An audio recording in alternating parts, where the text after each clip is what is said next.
अस्सलामुअलैकुम।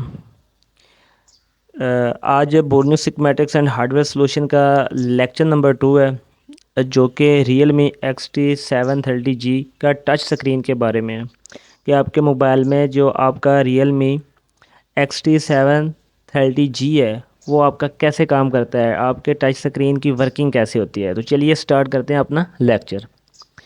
मॉडल मैंने पहले ओपन करके रखा है, रियल मी XT730G, जो कि आपका हार्डवेयर सॉल्यूशन के अंदर रियल मी के अंदर आ रहा है। तो इसमें 10 से 12 पीडीएफ फाइल में से मैंने जो हमारे लेक्चर के रिलेटेड थी वो मैंने एक टच स्क्रीन की ओपन की है। साथ मैंने इन आउट वोल्ट वो एक पीडीएफ फाइल ओपन की है। साथ ही मैंने एक कंपोनेंट नेम की ओपन की है और साथ ही मैंने उसकी डायोड वैल्यू का एक जो पीडीएफ फाइल थी वो ओपन की है। तो सबसे पहले रियल मी XT730G का जो कंपोनेंट्स नेम है वो हम देख लेते हैं कि आपका जो 730G का मदरबोर्ड है उसके ऊपर जो आपके कंपोनेंट्स हैं वो कैसे लगे हुए हैं और किस किस जगह पे आपका कौन सा कंपोनेंट्स है। तो ये रियल मी XT730G है, ये इसका टॉप साइड है, ये आपके कंपोनेंट नेम है इसके। मैंने ये फ़ाइल ओपन की है। तो राइट साइड से स्टार्ट करेंगे तो वाईफाई आता है आपका, जिसका नीचे WCN3998 नंबर मेंशन किया गया है। उसके साथ ही अगर नीचे देखें तो आपको एक GSAUKLJ, तो ये भी आपके जो मेन एरिया आपका, ये आपका मेन एरिया होता है, ये उस एरिया में एक आईसी है। तो उसके साथ ही अगर इस साइड पे देखें तो ये आपकी eMMC, जो आपकी मेमोरी चिप होती है, जो आपकी प्रोग्रामिंग होती है। और उसके साथ ही एक साइड पे आपकी चिप सेट है, सीपीयू है। ये आपके दोनों एक ही एरिया में होते हैं और इस एरिया को मेन एरिया कहा जाता है। उसके साथ ही आपको पावर्स की नीचे नज़र आ रहे हैं। उसके साथ ही अगर इस साइड पे आए तो जिसके सेटअप पे ये काफ़ी कंपोनेंट्स नज़र आ रहे हैं, तो ये आपका पावर आईसी है PM7150। तो इसी एरिया के अंदर ही आपको ऑडियो सेक्शन भी मिल रहा है, साथ NFC बैंड का भी आपको मिल रहा है, ठीक है। और उसके साथ ही आपको A42 और U940 का आईसी भी इसी एरिया के साथ ही आपको मिल रहा है, ठीक है। तो उसके साथ अगर इस ट्रे की बात करें, ये आपके सिम कार्ड और मेमोरी कार्ड की ट्रे है। और इसी बोर्ड के अगर बॉटम वाली साइड पे जाएंगे तो आपको सबसे ऊपर 8610 का एक आईसी नज़र आ रहा है, जो कि नेटवर्क एरिया के अंदर एज आ फिल्ट्रेशन भी काम कर सकता है, या आपके नेटवर्क आईसी में जो 2G आईसी होता है उसके साथ मिलके ये काम करता है, क्योंकि इसमें एंटीने की लाइन जो आपकी इन हो रही है, ठीक है, और इसके थ्रू आपकी जाके 2G आईसी में जा रही है, ठीक है। उसके साथ आपका 2GPA है। 2GPA के साथ आपका नीचे WTR है। WTR के आप पावर आईसी है, पावर आईसी सही मोबाइल में दो लगे हुए हैं। उसके साथ ही आपकी फास्ट चार्जिंग आईसी लगी हुई है। साथ आपका D4A1A आईसी आपका लगा हुआ है चार्जिंग आईसी के साथ ही। उसके साथ आपका 3G 4G आईसी है, ठीक है। उसके साथ आपका ऑडियो का एक और आईसी है, दो इसमें अलग-अलग आईसी लगे हुए हैं साउंड के भी। साथ ही इसमें बैटरी कनेक्टर है, चार्जिंग कनेक्टर है, BTB कनेक्टर है, डिस्प्ले PF31 का कनेक्टर है, ठीक है। डिस्प्ले आईसी है, LCD कनेक्टर है और बैक कैमरा है, ठीक है। और उसके साथ इस साइड पे बात करें तो ये आपको कैमरे के जो कनेक्टर हैं वो नज़र आ रहे हैं। तो चलिए स्टार्ट करते हैं अपना लेक्चर, जो कि है टच स्क्रीन के बारे में।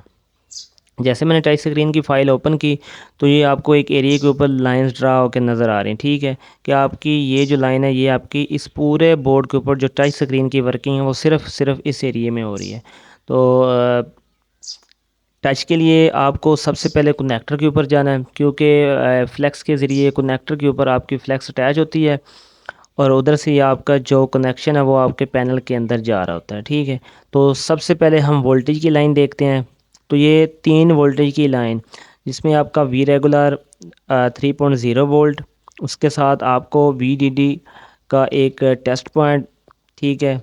और उसके साथ आपको एक और वोल्टेज की लाइन, जो कि वी रेगुलर 1.8 वोल्टेज की जो लाइन है वो आपको कनेक्टर के ऊपर इन हो रही हैं। तो ये लाइंस आ कहाँ से रही हैं, तो इस चीज़ को देखते हैं। तो ये आपकी तीनों जो लाइंस हैं ये आपके इस आईसी से आ रही हैं। ये जो आपका आईसी है ये आपका पावर आईसी है। आपको अगर इस चीज़ का डाउट है तो कंपोनेंट्स नेम आप ओपन करें तो आपके सामने ये चीज़ आ जाती है कि इस आईसी से अगर चीज़ आ रही है तो वो आपका पावर आईसी है। तो पावर आईसी से ये एक सबसे पहले वी रेगुलर 1.8 वोल्ट की जो लाइन है, ये आपकी लाइन इधर से आउट होके आपके इस कंपोनेंट इस रजिस्टर के ऊपर आ रही है, और इसी रजिस्टर के दूसरी साइड से ये चीज़ आउट होके साथ एक कैपेसिटर में कैपेसिटर से अटैच होके तो आपके एलसीडी कनेक्टर के ऊपर से लेफ़्ट साइड से देखें तो 2 4 6 7वें पॉइंट पे आपका वो पॉइंट इन हो रहा है। उसके साथ ही अगर दूसरे पॉइंट की बात करें, वी रेगुलर व 3.0 वोल्टेज की जो लाइन है जो कि पावर आईसी से आउट होके आ रही है, तो ये भी आपकी एक रजिस्टर पैरेलल में लगी है और एक आपका कैपेसिटर उसके साथ अटैच होके ये आपके एलसीडी कनेक्टर के लेफ़्ट साइड से चौथे नंबर पे आपकी इन हो रही है। उसके साथ जो एक आपकी वीडीडी टीपी के नाम से जो लाइन आउट होके आ रही है, इसका डबल काम है। ठीक है, डबल काम इसका कैसे है कि ये वोल्टेज की लाइन आपका पावर आईसी दे रहा है इस रजिस्टर के थ्रू आपके कनेक्टर के ऊपर भी, और यही आपके जो वोल्टेज की लाइन है ये इधर एक रजिस्टर के ऊपर आ रही है। ठीक है, और इस रजिस्टर को पावर आईसी ने वोल्टेज दिया है, और इसी रजिस्टर को साथ आपका ये एक टीपी, ये दोनों लफ्ज़ आपके सामने सेम आ रहे हैं। ठीक है, तो साथ आई एन टी मतलब ये आपका सिग्नल की एक लाइन है। तो ये लाइन आपकी कहाँ से आउट होके आ रही है, ये आपकी सबसे टॉप पे जो लाइन है ये आपके सीपीयू से आउट होके आपके उसी रजिस्टर के ऊपर आ रही है जिस रजिस्टर के दूसरी साइड पे आपको वोल्टेज की लाइन पावर आईसी से आ रही है। तो ये दोनों आपस में मिल के एक सिग्नल जनरेट करके तो ये एक रजिस्टर से होके आपके एलसीडी कनेक्टर के ऊपर चले गए हैं। ठीक है, और उसके बाद ये तीन और सिग्नल की लाइनें 1 2 3, ये आपकी सिग्नल की जो लाइंस है ये भी कंपोनेंट से होके ये तीनों कलर हैं 1 2 3, ये तीनों आपकी सिग्नल की लाइन है जिनका सीरियल क्लॉक, सीरियल डाटा और रीसेट तीन नाम है सिग्नल की लाइन के। चौथे का नाम आईएनटी है। तो ये बाकी जो तीन सिग्नल की लाइंस है ये डायरेक्ट आपकी सीपीयू से आउट होके आपके एलसीडी कनेक्टर के ऊपर जा रही हैं। जो एक आपके सिग्नल की लाइन थी आईएनटी की, तो वो एक पावर आईसी से वोल्टेज आ रहा है, उसके ज़रिए ये दोनों चीज़ें आपस में अटैच होके तो आगे वोल्ट एक सिग्नल जनरेट करती हैं। सही है, ये बेसिकली ये पावर आईसी ने वोल्टेज क्यों दिया है, क्योंकि सीपीयू ने सिर्फ सिग्नल दिया है, वोल्टेज नहीं दिया। अक्सर सीपीयू साथ वोल्टेज भी दे देता है, तो सिग्नल सीपीयू ने दिया है, वोल्टेज इधर से आपको पावर आईसी ने दिया है, तो ये आपको एक सिग्नल ऐसा मिला है जिसमें वोल्टेज भी आपको मिलेंगे। ठीक है, तो ये आपकी कह लें कि 4 से 3 7 लाइनें जो है आपकी टच स्क्रीन के लिए वर्किंग के लिए हैं, जिसमें 3 आपकी पावर आईसी वोल्टेज की दे रहा है और 4 जो है सिग्नल की लाइंस है, जिनमें 3 जो सिग्नल की लाइंस है उनमें कोई वोल्टेज नहीं है, और एक जो आपकी सिग्नल की लाइन है उसमें आपका वोल्ट भी आ रहा है। तो अगर इस चीज़ को हमने चेक करना है कि आपके मोबाइल में टच काम कर रहा है या नहीं कर रहा, कर रहा तो फिर तो ऑलरेडी आपका मसला ओके है। आपने अगर सबसे पहले एक नया पैनल लगा लिया है, नया पैनल लगाने के बाद आपका टच अगर वर्किंग में है तो दैट्स फाइन, मतलब आपका मोबाइल ओके है, आपके मोबाइल में कोई इशू नहीं है। आपका पैनल का जो टच था वो आपने रिप्लेस करवाना है, तो आपका मसला जो है वो हल हो जाएगा। बाई चांस अगर आपका मसला हल नहीं होता तो आपने क्या करना है, तो आप सबसे पहले आपने कनेक्टर के ऊपर जाना है। ठीक है, जो कि आपका डिस्प्ले एलसीडी कनेक्टर होता है, क्योंकि टच की लाइन उसी कनेक्टर के ऊपर आ रही है। अगर बाई चांस किसी मोबाइल में ये टच की जो लाइंस है ये अलहदा से किसी और कनेक्टर के ऊपर आए तो आपने उसी के ऊपर जाना है। ठीक है, तो उसके बाद मैं डायोड वैल्यू पे आता हूँ कि इसी आपका जो Realme XT730G के अंदर एक डायोड वैल्यू और सनशाइन मल्टीमीटर मैं यूज़ कर रहा हूँ। तो आप जो भी मल्टीमीटर यूज़ कर रहे हैं आपने उसी को ओपन करना है। तो जैसे ही उस चीज़ को ओपन करते हैं तो मैं सबसे पहले उसी कनेक्टर के ऊपर जा रहा हूँ जिस कनेक्टर के ऊपर मेरे LCD टच की जो लाइंस है वो आपकी इन हो रही हैं।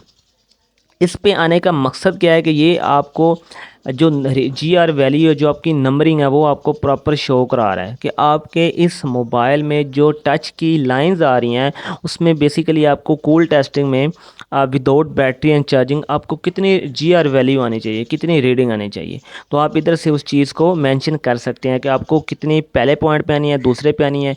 तो हमें ये सब पॉइंट को नहीं देखना, हमें सिर्फ टच स्क्रीन के जो पॉइंट है हमें उनको देखना है।